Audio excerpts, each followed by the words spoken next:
I hem de valorar això. L'únic que necessitem és un adult, perquè al final ho sàpiga fer sol. El que dona aquesta ajuda per als processos psicològics superiors és un adult. I fixeu-vos, Vygotsky no deia que fos un mestre. Deia que fos un adult. Per tant, per això és una de les raons principals que, a banda de que és molt guai que necessitem voluntaris a les aules que ens vinguin a ajudar, necessitem adults que ens vinguin a ajudar. Perquè aquests adults són els que promouran aquests processos psicològics superiors dels xiquets i de les xiquetes. ¿Vale? ¿Això s'entén? ¿Sí? Y a més diu, el aprendizaje que se orienta hacia niveles de desarrollo que ja s'han alcanzado, és a dir, quan infantilitzem els infantils, els xiquets, que els diu, ai, és que és pobret, és que és xicotet, anem a fer-li fàcil. No els estem ajudant en res. El que necessitem són bons reptes. Com diu Kurnikarten, el millor repte és un bon salt, no? Una valla. El nuevo propulsor de salto és una valla. Això. És una bona barrera, no? Perquè t'has d'esforçar per fer-la. I ja buscaràs ajuda. I si la tens a prop, és molt més fàcil que la saltes, no? Llavors, el que necessitem és que l'aprenentatge s'active a través d'uns processos interns, que només quan un xiquet està interactuant amb persones del seu entorn i en cooperació amb els seus companys. Això és el que deia Vygotsky. I Vygotsky és l'autor, un dels autors més nombrats a la comunitat científica internacional. D'acord? Aquí... La part de l'adult és que això sol passar, que has de saber quan no has de saber. Si tu ara dius que necessita l'ajut d'un adult, aleshores algú pot interpretar que ha de saber per poder ajudar. Però quan arribem a les funcions dels voluntaris, veurem que no és així. No. Perquè els adults, simplement pel fet de ser adults, ja tenim els processos psicològics superiors estructurats. I això és el que necessitem. Perquè totes les persones saben. No és veritat que hi hagi adults que no sàpiguen. No t'ho qüestiones. Ja, però ho estic argumentant per si a algú li queda el dubte que deies tu. El que necessitem és aquesta aportació, un altre punt de vista, que a més estiga basat en els 7 principis. Bueno, ens coneguem un poquet, no?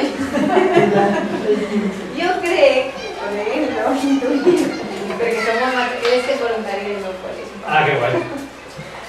Entonces ens machaquem molt als voluntaris, no teniu que ensenyar res,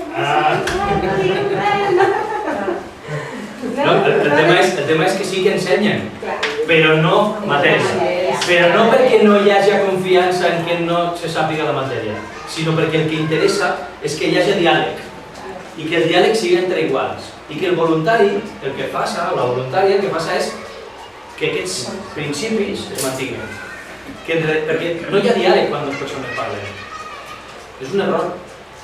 Només hi ha diàleg quan les dues persones que estan parlant tenen un tracte igualitari, tenen ganes de transformar-se, volen aprendre el màxim possible, tenen en compte la diversitat dels altres, i així els 7 principis. Només allí és quan hi ha diàleg. Fixeu-vos la transformació tan brutal que genera en una persona aprendre això. Jo us puc dir, la meva experiència és que jo el que intento és extrapolar-ho a tots els meus àmbits de la vida. Per què? Perquè jo el que vull és tenir molts diàlegs per aprendre molt, per ajudar molt, perquè m'ajuden molt i al final per ser feliç. Perquè així soc molt més feliç. Això és el que estem intentant ensenyar als vostres fills. I per això necessitem els voluntaris, no ho podem fer sols. Després hi ha un altre concepte que és molt interessant, que és el... Podeu dir, podeu dir. Si teniu alguna cosa, que quan hi ha rumors així, normalment són coses molt interessants. ¿No? Vale, pues continúen. Després hi ha l'altra idea... Que también necesitamos a los maestros. Claro. Ara aquí és... Si voleu això ho podem parlar després, no? Però jo crec que és qüestió de convèncer, de demostrar, de tenir una estratègia que no ha de ser una estratègia d'enfrontament, sinó que ha de ser una estratègia transformadora. No ha de ser una estratègia tirana, sinó que ha de ser una estratègia democràtica. Però democràtica de veritat, no de la democràcia dels vots. En democràcia s'ha de votar, però no només és això, sinó una democràcia més participativa. Ja, però si vinguera, per exemple, imposat des de dalt, per dir-ho d'alguna manera, com canvien, com ara que jo disseny a l'OMS, no sé quantos, si vinguera des de dalt, els mestres ho farien, perquè ve de dalt. Sí, ho creus?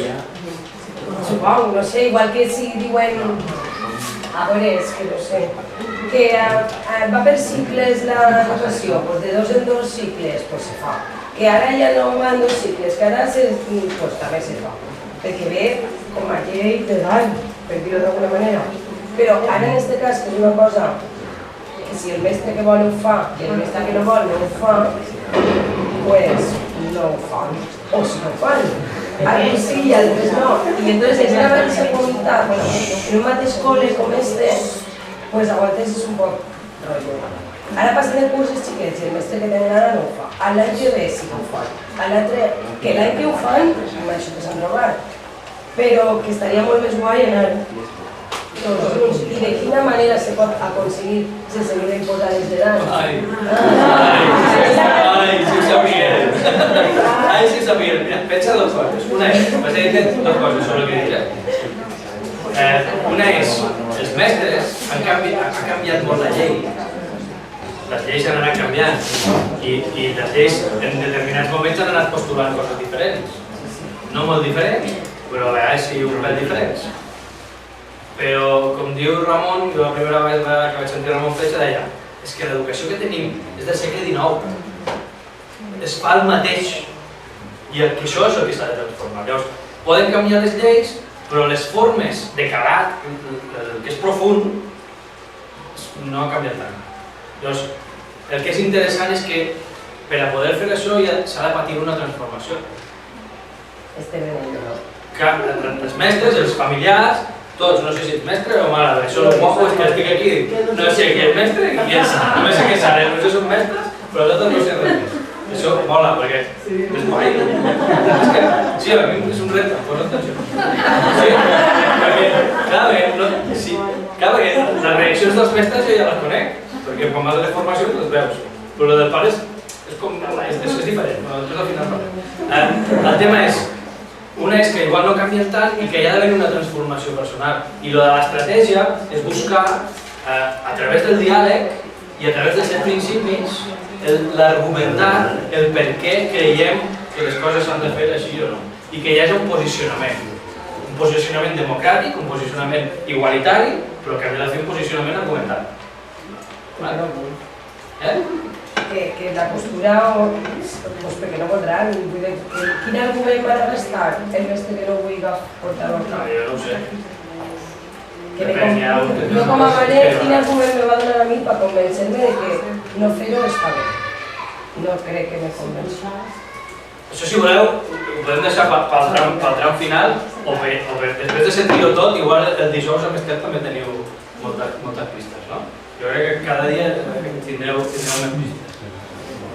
Bé, un altre concepte que és molt interessant és el del procés inter-intra, que tot allò que som, tot allò que fem, tot allò que sabem, tot allò que coneixem, en realitat no és nostre, sinó que és compartit.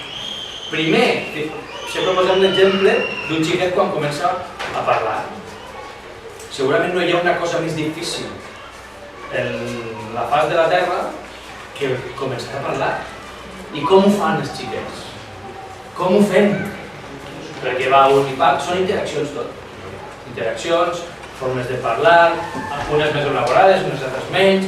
Bueno, és igual, però hi ha unes interaccions que al final un dia dius oh, ja parla. No? I sembla màgia. No, són interaccions una darrere l'altra, una darrere l'altra, una darrere l'altra. Quan canvies el curs, quan tot, no? Jo ara tinc una xiqueta de 8 anys i estic buscant interacció. Perquè el que... Per què? De 8 anys, agradaria. Ai, 8 mesos, que dic 8 anys? 8 mesos, dic 8 mesos. 8 mesos, 8 mesos. 8 mesos, el major de 3 anys. Bé, però el tema és... No parla. I no parla. Mira, seguiria fent interaccions, perquè al final no hi ha nada. El tema és que tot el que acabem aprenent primer ho fem inter, o sigui, en conjunt, i al final ho fem. Fixeu-vos, aquells que teniu fills, veureu que primer els hi parlem i ells parlen en veu alta, primer no parlen, després parlen en veu alta i després ja comencen a parlar en veu alta sols i arriba un moment que ja no ho sents quan estan jugant, perquè ja estan, ho han interioritzat. Seria aquest procés de que va de fora cap a dins, no? I després va de dins cap a fora i de fora cap a dins, és com una espiral, no? Una espiral que puja, d'acord? I, sobretot, el llenguatge és el que ho media tot. Per tant, el diàleg, el llenguatge, l'atenció a tots els tipus de llenguatge, no només el llenguatge oral, sinó el gestual, tot això va conformant la idea de coneixement. Bé, això m'ho passa. El tema de les interaccions, no? És interessant el fet que hi ha una proximitat de les explicacions. No és des de la llunyania, sinó que el que necessitem és proximitat de les interaccions. Perquè d'aquesta manera és molt més fàcil que ho entenguem. D'acord? Perquè es desenvolupen les habilitats comunicatives. És a dir, la nostra forma de parlar canvia. Jo cada vegada que vaig a una xerrada com aquesta, millore. Perquè cada vegada ho faré millor. I a més, com que tinc companys que després em diuen mira, pots millorar això, com pots millorar l'altre. Perquè el fet és aquest, no? La gent que venim a fer xerrades també eixim ajudats, no? Perquè tu has de preparar, has de fer un munt de coses que és el mateix que fan els xiquets quan estan en els grups interactius. És el mateix mecanisme d'ajuda, val? Hi ha molts processos cognitius que ajuden a posar-se en el lloc de l'altre, a entendre, i al final això ens dona comprensió del món, perquè som capaços de veure la gent i d'intentar ajudar-la. Descobriment de noves dimensions de continguts, coses que en aquell moment pareix que siguin impossibles que aquell xiquet o xiqueta sàpiga, i apareix, sorprenentment. Això vol dir que estava preparat i que a més ha tingut les interaccions adequades perquè això passi. D'acord? Consolidem el que sabem, bueno, més aprenentatge, és un munt de coses, no? El concepte de va en relació amb inter-intra, que és la cognició distribuïda, és a dir, el que sabem no és nostre, sinó que està distribuït entre tots. I hi ha moltes coses que jo no sé, i que pot saber José o que pot saber el company, i que el que és interessant és que isquen en una interacció per a que hi hagi una millora del coneixement, tant per a mi, com per a ell, per als alumnes o per a qui estigui en aquell moment en aquella interacció. Llavors, és qüestió d'anar mobilitzant les interaccions en aquest sentit. Els principis. Diàleg igualitari. És a dir, per a l'estratègia, els arguments de validesa són els que manen, no els arguments de poder. És que quan en un diàleg, quan estàs parlant amb algú, que li diem diàleg, però que igual no ho és, hi ha arguments de poder, en realitat no hi ha diàleg. Que està imposat. Encara que sigui inconscient. Encara que siga conscient, però no voy a callar perquè este manda. No hi ha diàleg, tu aixatar. Encara que facis veure que no, encara que en realitat l'altre té el poder, l'altre l'exercix i hi ha argument de poder. Aquí el que hem de fer és prevaldre i ensenyar-li als xiquets i a les xiquetes i a la resta de la gent que a través dels arguments de validesa millorin tots. D'acord? La intel·ligència cultural. El que necessitem són totes les intel·ligències. El que dèiem aquí, no? Tots sabem moltes coses.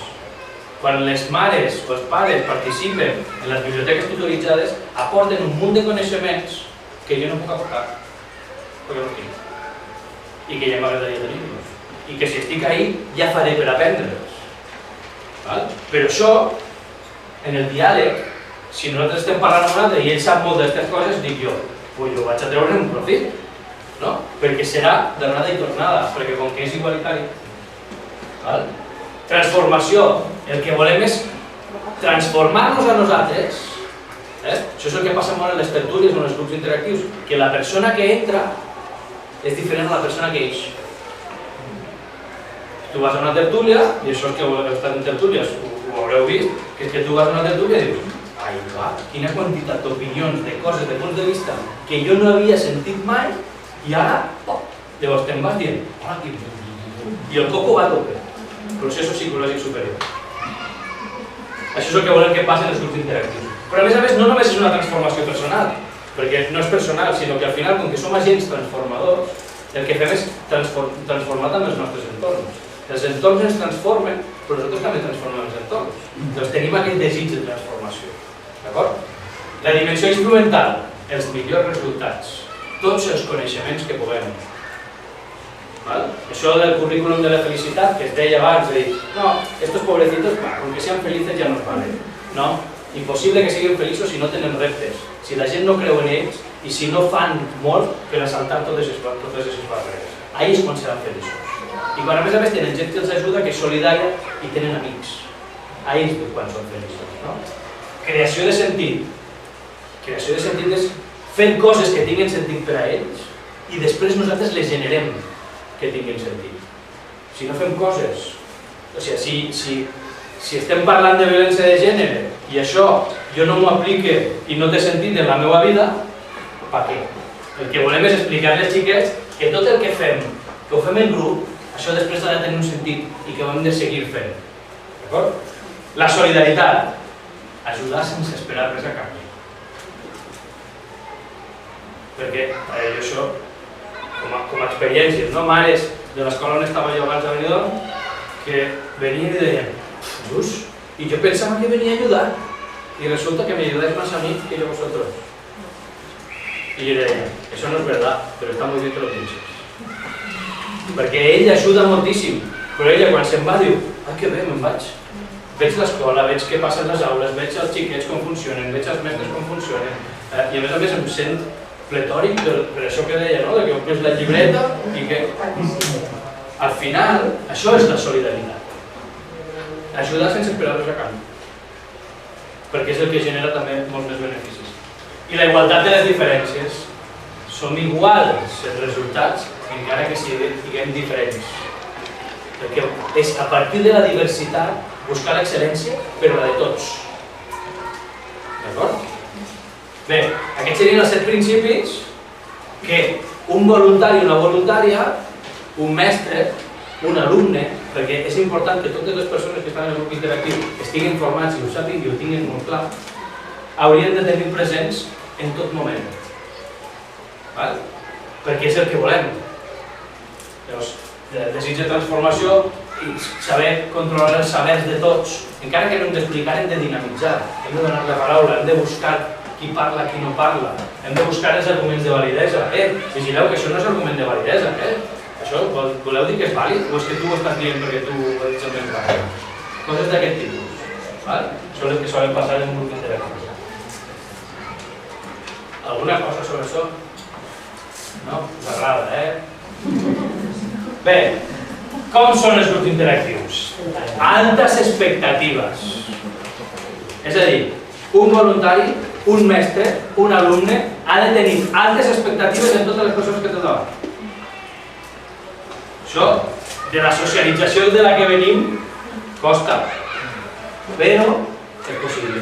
És sempre pensar que l'altre podrà. Hi ha un efecte, que és l'efecte Pigmalió, que està estudiat, que és dir, si jo pense que ella no podrà, al final ella llegirà en les meves actituds, en els meus comentaris, en la meva forma de parlar, en el que llegirà que jo estic pensant que no pot. I amb mi es farà xicotet. Es veurà menys capaç, tindrà menys seguretat. Per tant, és més difícil que puga. Ara està parlant d'adults, però quan això és d'un adult o un xiquet, té un efecte molt impotent. Per tant, quan tenim altes expectatives, dona la casualitat i dius, doncs sí. A vegades passa que un alumne amb determinat mestre funciona molt bé. Canvia de mestre, què passa? S'aixeca sempre l'alumne, que ja ha passat a l'alumne, té algun problema a casa, no sé què, comencen a passar aquestes coses i el que hem de fer també és analitzar què és el que està passant allà dins. Llavors, a partir de les altes expectatives en interaccions, perquè hi ha major aprenentatge, més concentració, més entusiasme, aprenen tots, estan tots, augmenten l'atenció de cara al treball i és molt potent. Y en la actividad os ayudáis entre vosotras, eso es un diálogo a una alumna. Sí, el profe nos lo dice. ¿Y qué hacéis para ayudaros? ¿Se lo explico a ella o a ella? ¿Y no se copia? No, no se puede copiar, se lo explico. Son unas cosas que a veces les cuesta más a las chiquetes. Es decir, bueno, se lo doy y ya está, ya me has ayudado. No, és un primer mecanisme d'ajuda, però després el que els hem d'ajudar és com expliquem. Per això necessitem el modelatge dels adults i dels mestres. Sobretot dels mestres, mira, quan expliquem el que fem és fer preguntes a partir de les quals l'altre pugui treure conclusions de quin és el resultat o la forma correcta de fer. Bé, l'actuació d'èxit. Tenim aquestes són les actuacions d'èxit, les 6, les anireu veient totes els dijous que ve. Els grups interactius. Bé, forma d'organitzar a través de la convivència i la solidaritat. D'acord? Volem un espai col·laboratiu en el que hi hagi el màxim d'interaccions per que els xiquets aprenguin allò que és necessari per afrontar la tasca que és la que li estem proposant. Què són? Grups de 4 o 5 alumnes en tasques de entre 15 i 20 minuts. D'acord? El mestre posa unes tasques, 5 tasques, hi ha 5 voluntaris i a cada grup hi ha 4 o 5 xiquets. I hem quedat que els grups són heterogenis. Res de grups homogenis, grups heterogenis. De capacitat diferent, origen diferent, gènere diferent, per a que hi hagi millors interaccions diverses. Una persona adulta dinamitza el grup. Això és on anàvem, dinamitza. No es dedica a explicar la matèria.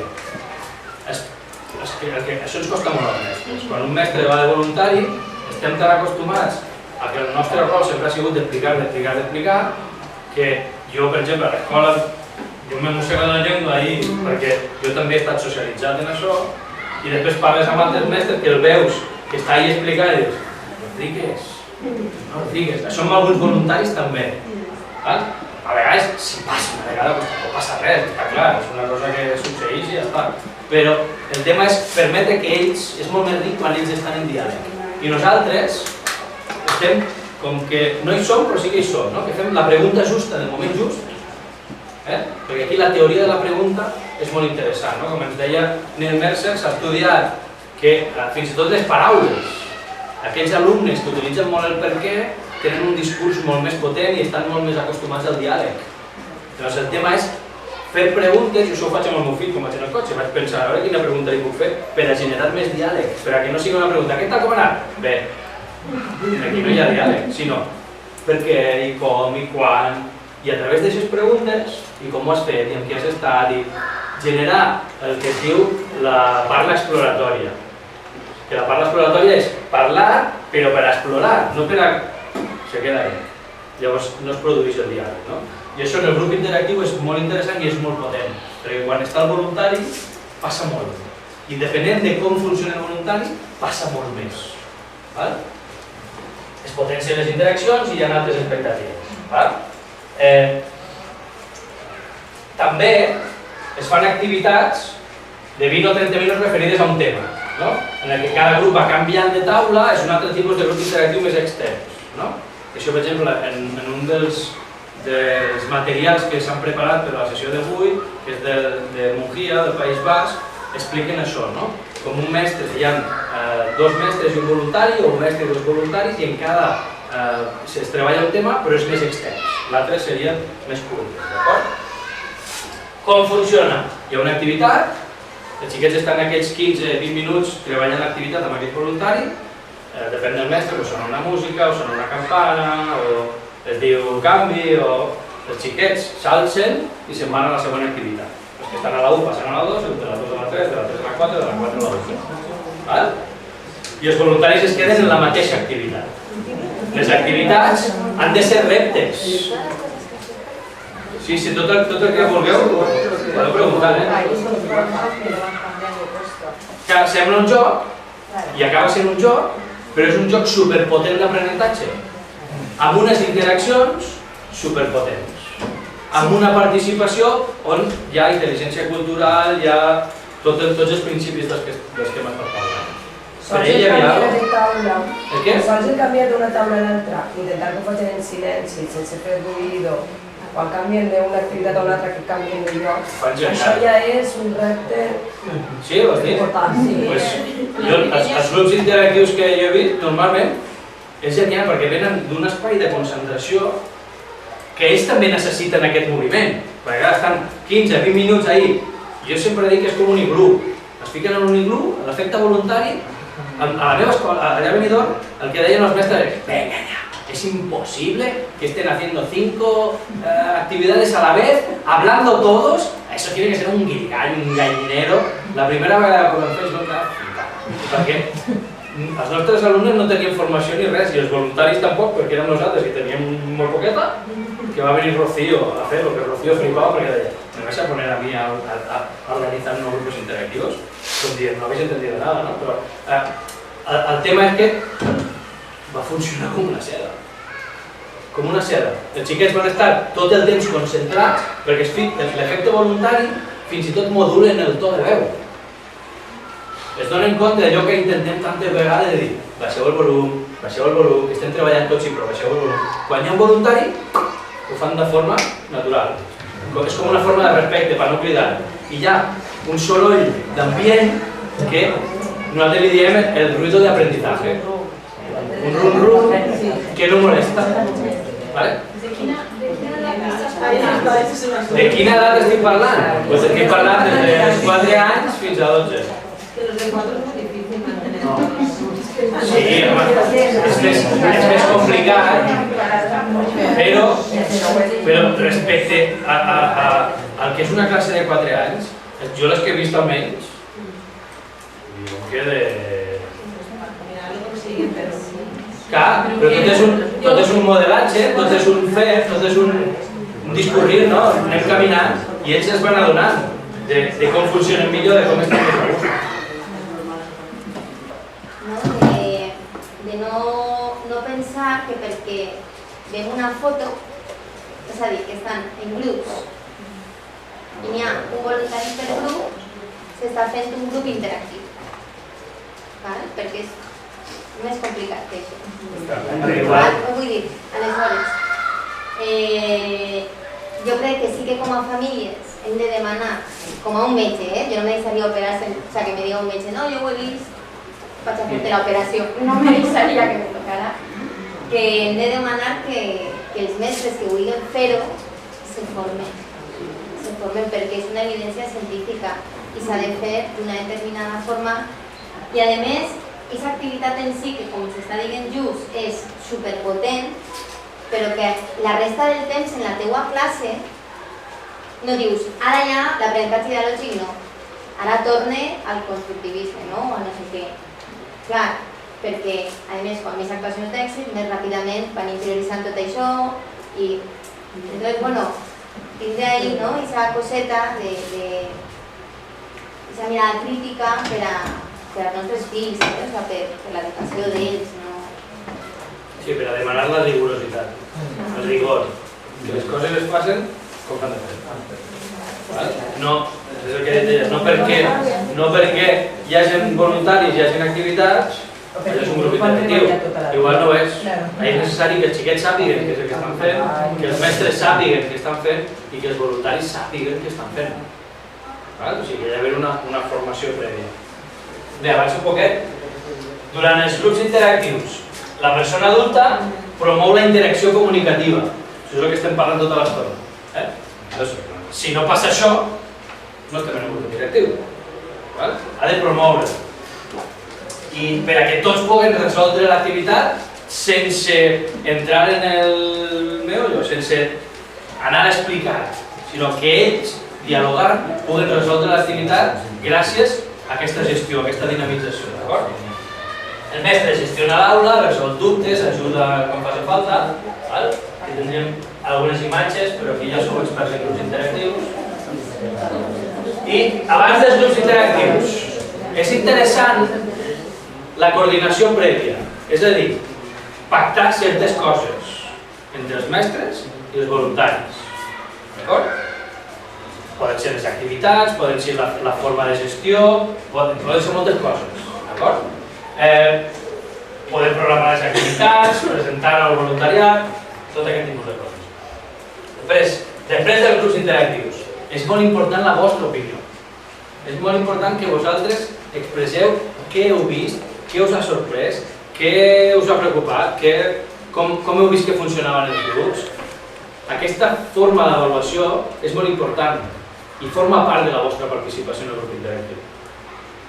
Per tant, un mestre format el que farà serà dir-vos: com heu vist? Busquem un dia i ens prenem un cafè o us quedeu un ratet i parlem de com veieu el funcionament dels grups interactius, quines activitats, si aquesta activitat heu vist que estaven, que no estaven. El mestre ja hi és també per veure-ho, no? Però vosaltres veieu coses que el mestre no veu. Per tant, és molt important aquest punt de vista. El paper del professor, preparar el material, distribuir l'alumnat en grups heterogenis, preparar l'ambient de l'aula, distribuir el temps, fer un seguiment dels grups, resoldre dubtes, establir criteris d'avaluació, ajudar als voluntaris, formar-los en el cas que no estiguin formats. I quin és el paper del voluntari? En primer lloc, procurar que hi hagi el màxim d'interaccions dins d'aquell grup. És a dir, que hi hagi un diàleg fluid, que sigui un diàleg igualitari, que no hi hagi ningú que monopolitzi el discurs i donar peu i opcions a tots els xiquets i xiquetes que hi ha en aquell grup. Possibilitat de diàleg igualitari, és a dir, que hi hagi un posicionament. El voluntari ha de tenir molt clar que hi ha moments en els que s'ha de posicionar i el que ha de donar la paraula o que algú l'ha de fer, algú com a mi, en un grup interactiu, no li ha de dir calla. Aleshores, perquè aquells que normalment no parlen puguen tenir veu i puguen tenir l'opció i la igualtat d'oportunitats per a expressar-se i per a poder opinar sobre aquella tasca, perquè a vegades ahir és on hi estan les sorpreses. Aquells que a vegades estan estigmatitzats, resulta que quan estan en el grup interactiu, bloquegen. Això després s'extrapola. El xulo de les actuacions d'èxit és que passen en el moment del grup, en el moment de l'activitat, però després s'extrapolen, perquè tothom es queda sorprès que aquell xiquet, que normalment el que està estigmatitzat, que és el que no sap, en aquell moment sí que sap. Transmetre altes expectatives, això és molt important. Molt important, perquè els voluntaris que entren, a vegades d'una forma repetida en el mateix grup, cauen en la trampa de dir: ui, és que esta és la que... Això no va passar. Hem d'anar sempre amb les altes expectatives, pensant que tots els xiquets són capaços, que tots a través del diàleg podran, perquè en les actituds hi ha la demostració dels nostres pensaments. No fa falta que diguem les coses. No fa falta. Sabem llegir el que diu l'altre, com ho diu i per què ho diu. I això amb els xiquets és molt instantani, és molt natural, és una percepció. Els xiquets no sabrien explicar-ho, però noten a través de les actituds si nosaltres creiem o no creiem en ells. I és importantíssim que tots els xiquets reben dels adults les altres expectatives. O sigui, que nosaltres creiem